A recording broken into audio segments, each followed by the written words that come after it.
পহেলা April, April ফুলকেও পালন করবেন না। এপ্রিল ফুলের ইতিহাস যদি জানেন, আপনার চোখ দিয়ে পানি পড়বে। মুসলমানের রক্তর হুলি খেলে এপ্রিল ফুলের পালন এসছে।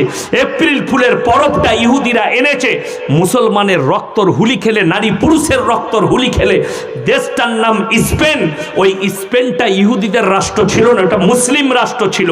আজও স্পেনের মুসলমান সচেতন না হওয়ার কারণে সেখানকার মসজিদ মাদ্রাসাগুলো আজও পর্যন্ত মদের বার আর মদের ভাটিয়ার ড্যান্সের বার করে রেখে দিয়েছে।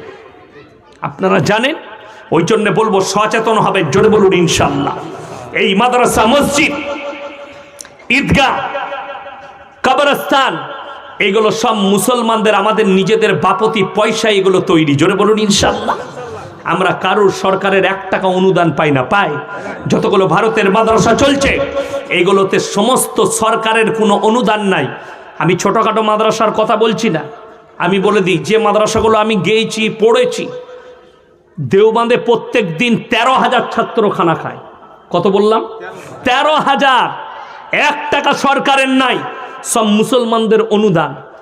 বেনারসে 5,000 ছাত্র আছে, সরকারের 1 টাকা অনুদান নাই, সব আপনাদের 10 টাকা 5 টাকার অনুদান, মুসলমানের অনুদান। নাদওয়াতুল উলামা 3,500 ছাত্র খানা খায়। সাহারানপুর মাজাইর উলুম 3,000 ছাত্র। আক্কালকুয়া গুজরাট, মহারাষ্ট্রের বর্ডারে, সেই মাদ্রাসায় কমপক্ষে 15 থেকে 17,000 ছাত্র আছে। কলেজ আর মাদ্রাসা মিলিয়ে শুধু হিফজের ছাত্র আছে 4,500। একটা হলেতে 4,500 ছেলে এক জায়গায় বসে পড়ে। তাদের সকালে চা নাস্তা, দুপুরের খানা, রাতের খানা। বুঝতে পারছেন কত খরচ হতে পারে? আমরা জলসায় একদিন যদি 2,000 লোককে খাওয়াই, কত খরচ হয়? লাখ পেরিয়ে যায়। কত পেরিয়ে যায়? এই টাকাগুলো একটাও সরকারের টাকা নাই, সব মুসলমানের অনুদানে। আপনার 10 টাকা 5 টাকায়। ওই জন্যে আপনাদের কাছে মসজিদ কমিটি, আপনাদের কাছে মাদ্রাসাওয়ালারা হাত পাতলে, আপনার যদি সম্ভব হয় ওই 10 টাকাটাই আপনি দান করবেন। আল্লাহ আপনাকে বদলা দিবে। জাকিরা, গচ্ছিত সম্পদ যারা আল্লাহর রাস্তায় খরচ করে, আল্লাহ তাদের জন্য গচ্ছিত সম্পদ, কিয়ামতের দিনে মানুষ কাঁদবে। আমার দ্বারা যদি আরো বেশি দান করতাম, আমি যদি আরো কিছু টাকা দিতাম, আমার জন্য মঙ্গল হতো। মানুষ কিন্তু সেদিনে কেঁদে কুল পাবে না। ওই জন্য শুনেলেন আমার ভাই, বেঈমানের চক্রকে মিটাবার দায়িত্ব আপনার আমার। জোরে বলুন ইনশাআল্লাহ। আজকে জানেন, মায়েদিকে সাবধান করছি, শোনো, যারা শিক্ষিত আছেন তাদেরকে বলছি, শিক্ষিত মা বোন, শিক্ষিত ভাই, তোমরা ব্যভিচারে লিপ্ত হয়েও না। এই মোবাইলটা এত বড় ডেঞ্জারাস জিনিস। সমাজকে এই মোবাইল যতটা উপকার দিয়েছে ততটাই ক্ষতি মেরে দিয়েছে।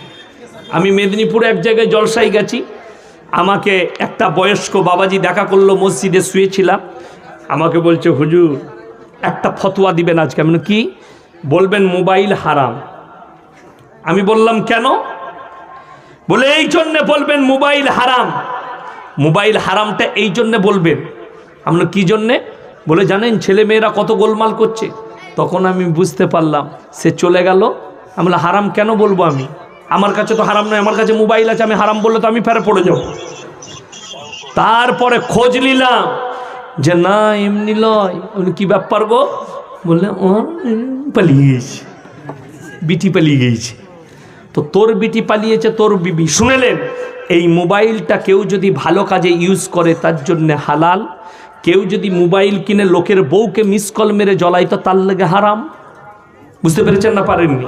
কেউ যদি মোবাইলের দ্বারা পরকিয়া করে তার জন্য হারাম। মোবাইলের দ্বারা যদি সে খারাপ কাজ করে হারাম। কিন্তু কেউ যদি মানুষের উপকার করে, হারাম কেন হতে যাবে? এই যে ইউটিউবাররা জলসা চাচ্ছে, এটাতে গুনাহ আছে? কথা বলুন, গুনাহ নাই, বরঞ্চ উপকার। কত অমুসলিম ভাই আমাদের ভাষাগুলো শুনবে, তাদের কাছে চলে যাবে। আপনি জানেন কত এই বায়ান সোশ্যাল মিডিয়া আমাদের আসার পরে কত অমুসলিম ভাই ইসলাম কবুল করছে। জোরে সুবহানাল্লাহ। ইসলামের সত্যকে জানতে পারছে। আপনার দিকে আরো বুঝিয়ে দিই বেঈমানরা কিভাবে চক্র চালাচ্ছে। মায়েরা শুনে নেন, আজ থেকে 1 মাস আগে একটা আইন জারি হয়ে গেছে ভারতবর্ষে। সেই আইনটা হচ্ছে 152 না 53 দিন পর্যন্ত পেটের বাচ্চাকে মেয়েরা, ভারতের স্বাধীন ভারতে মেয়েরা নষ্ট করতে পারবে। জোরে বলুন নাউজুবিল্লাহ। এই মালদা টাউনে যে ডাস্টবিনগুলো দেখছেন, কালিয়াচক বাজারে যে ডাস্টবিনগুলো দেখছেন, এগুলোতে আর ময়লা থাকবে না, এগুলোতে বাচ্চা পড়ে থাকবে। আমার নবীজি সাল্লাল্লাহু আলাইহি সাল্লাম কিয়ামতের আলামতের মধ্যে একটা বড় আলামত বলেছে, রাস্তাঘাটে কুকুরের মতো জিনা করবে নারী পুরুষ, ব্যভিচার হবে, রাস্তায় ব্যভিচার করবার এই নামাজি মুসল্লি এরা আর মসজিদ থেকে আর বাড়ি থেকে বের হতে পারবে না। এমন অবস্থা আসছে আপনার কাছে, আমার কাছে চলে আসছে। সরকার অনুমতি দিয়েছে, এটা কোরআন বিরোধী অনুমতি, এটা ইসলাম বিরোধী অনুমতি। আপনার জন্য এটা বড় বিপজ্জনক। আমি বলবো আমার মায়েরা, তোমরা সাবধান হও। কলেজে পড়বে, তোমাকে যেই রুখে দেখ, তোমরা চিন্তা করো আমি আমার মায়ের দিকে উৎসাহ দিয়ে যাব।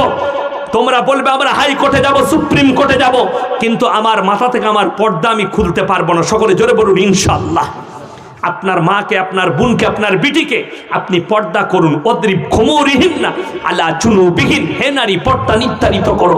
তোমরা কোনোদিন ধর্ষিতা হবে না, লাঞ্ছিত হবে না, তোমরা কোনোদিন বিপদগামী হবে না। আমার ভাইয়েরা, আমরা সব থেকে বড় বিপদগামী আমরা বেঈমান কাফেরের আখলাক আর চরিত্রকে নিয়েছি।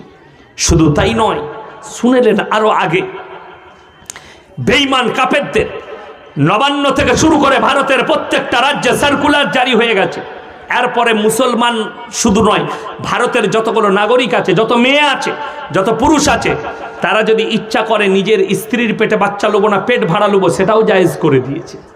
আপনারা জানেন, আমার নবীজি সাল্লাল্লাহু আলাইহি সাল্লাম বলেছেন, এমন একটা দিন আসবে পৃথিবীর বুকে যেদিনে বাঁদির পেটে মালিক পয়দা হতে শুরু হবে। আজকে সেটাই সরকার রায় দিয়েছে যে তোমাদের বাড়ির যদি কাজের মেয়ে থাকে, এখনকার যুবকরা তো বলছে আমার স্ত্রীকে স্মার্ট লাগতে হবে, তাই না? পেটে যেন দাগ না পড়ে। মেয়েদের বাচ্চা হলে, একটা দুটো বাচ্চা হলে পেটেতে দাগ পড়ে, পেটেতে ইফেক্ট আসে। ওই জন্য আমার ভাইয়েরা, বেঈমান কাফেররা চাই, তারা চাই যেন এদের ইমানটা নষ্ট হয়। ওই জন্যে আমি সাবধান করব, নিজের স্ত্রী ছাড়া যদি অন্য মেয়ের পেটে বাচ্চা হয়, সেটা শরীয়ত সম্মত হারাম বাচ্চা, অবৈধ বাচ্চা, আমাদের বাংলা জবানে যেটা বলা হয় বেদ বাচ্চা, ওই বাচ্চাটার নাম ওটাই হবে। ওটা কখনো হালাল বাচ্চা হতে পারে না।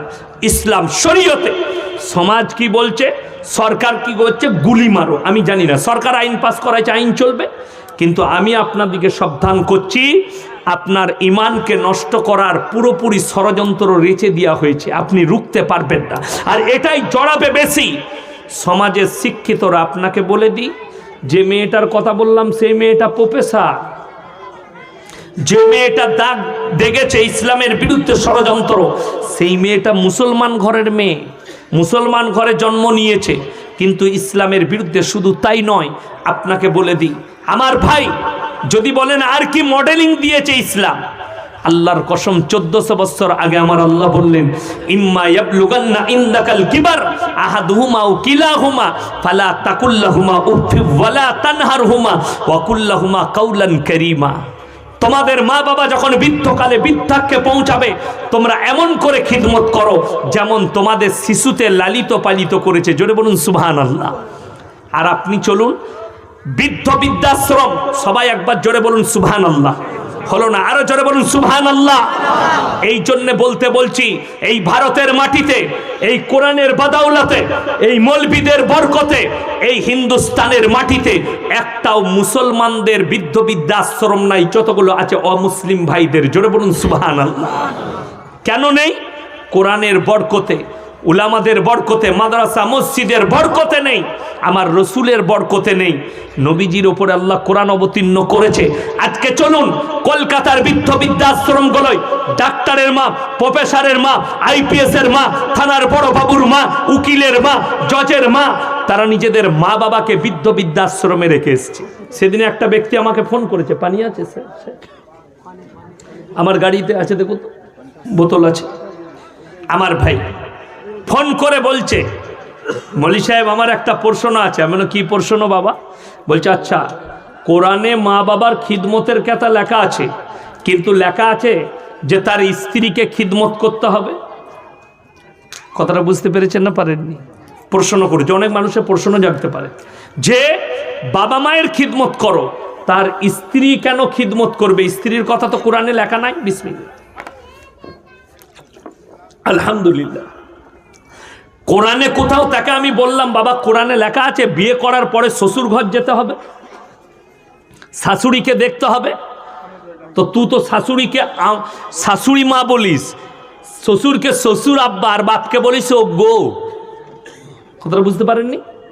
কেউ যদি প্রমাণ করাতে পারে যে কোরআনে কিংবা হাদিসে আছে বিয়ের পরে শ্বশুর শাশুড়িকে খাওয়াতে হবে, শ্বশুর শাশুড়িকে দেখতে হবে, তাহলে আমি বলে দেবো, শুনেলেন। এরপরে যদি বলেন কেন আমরা মৌলবীরা কেন বলেছি বাবা মাকেও ভালোবাসো, শ্বশুর শাশুড়ির সঙ্গে সম্পর্ক ভালো রেখো, কোরআনে সূরা নিসায় প্রথম আয়াতেই আছে তোমরা তোমাদের কোনো মুসলমান ভাই বোনের সঙ্গে আত্মীয়তা ছিন্ন করো না। জোরে বলুন সুবহানাল্লাহ। তোমার শ্বশুর ঘরের সঙ্গে, শাশুড়ির সঙ্গে, শালির সঙ্গে, বোনের সঙ্গে, ভাইয়ের সঙ্গে, মামার সঙ্গে, মামির সঙ্গে, ফুপুর সঙ্গে, ফুপার সঙ্গে, এদের সঙ্গে সম্পর্ক ছিন্ন করো না। সাময়িক হয়তো একটু ভাই বোনে কথা কাটাকাটি হলো, আবার ঈদের আগের দিনে গিয়ে বোনকে বলে এসো বোন রাগ করিস না, আমি কত কথা বলেছি, তুমিই বলেছ আমার ঘরে গিয়ে ক্ষীর খেয়ে আসবে। যদি বলে ভাই তুমি আসবে, আপনি আসুন কালকে, এটা হচ্ছে ইসলাম। বাবা মায়ের খিদমত যদি স্ত্রী না করতে পায়, স্ত্রী আর তো আলাদা সুস। কে বলেছে বউ করে আনার পরে বউ তোকে রেঁধে ভাত দিবে? এটা কোথায় লেখা আছে? লেখা নাই তো। তুই নিজে রেঁধে খাবে, বউকে কেন বলছিস রাঁধতে? বউ আলাদা রেঁধে খাবে, তুই আলাদা রেঁধে খা। আমি একটা কথা বলি, মা যদি আপনার কাছে থাকে আপনার স্ত্রী রেঁধে ভাত দিবে না, কে দিবে? কথাটা বুঝতে পারেননি? বড় কষ্ট লাগে। স্ত্রী তোমার অর্ধাঙ্গিনী, যতটা তোমার বাবা মায়ের প্রতি তোমার অধিকার, তোমার স্ত্রীর ততটাই অধিকার। তোমার শ্বশুর শাশুড়ির প্রতি তার বিটির প্রতি যতটা অধিকার, জামাইয়ের প্রতিও ততটা অধিকার। জামাইকে ভালোবাসবে, জামাই শাশুড়িকে ভালোবাসবে, বাবা মাকে ভালোবাসবে, তুমি শ্বশুর শাশুড়ির খিদমত করবে। এটা কিছু লোক চালাকি বার করছে, চালাকি, যাতে আমার বউকে খিদমত করতে না হয়, দিয়ে আমাদের মতো মৌলবীর কাছ থেকে সার্টিফিকেট নিতে চাচ্ছে। যদি একবার বলে দেয় না না না করলেও চলবে, সালা লাইন পেয়ে গেলাম, ইয়াসিন হুজুর বলেছে, আমি কেলানি খাবো কবরে? ও রাস্তা আমার কাছে না। যেমন আমি বলি জলসায় আমি বলেছি, আজকে আবার শুনিয়ে দিয়ে যাচ্ছি, অনেক বাবা মা মনে করে শুধু ছেলেদিকে হক আদায় করতে হবে বাবা মায়ের, আর বাবা মার জন্য কোনো ফরজ নাই। বাবা মার জন্য ফরজ হচ্ছে নিজের সন্তান দিকে সমান ভাগে তাদের ভাগ করে দেওয়ার সম্পত্তি।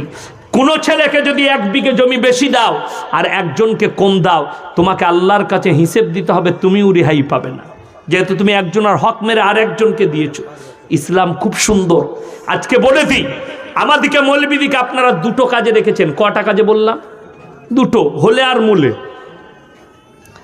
মৌলী সাহেব হই ছেলে হয়েছে, কি করতে হবে বাবা? একটা ভালো নাম রেখে দেন, মুখে একটু খেজুর দিয়ে দেন, আর বললে আর মৌলী সাহেব আমার বাপ মরে গেছে, জানাজা পড়তে হবে।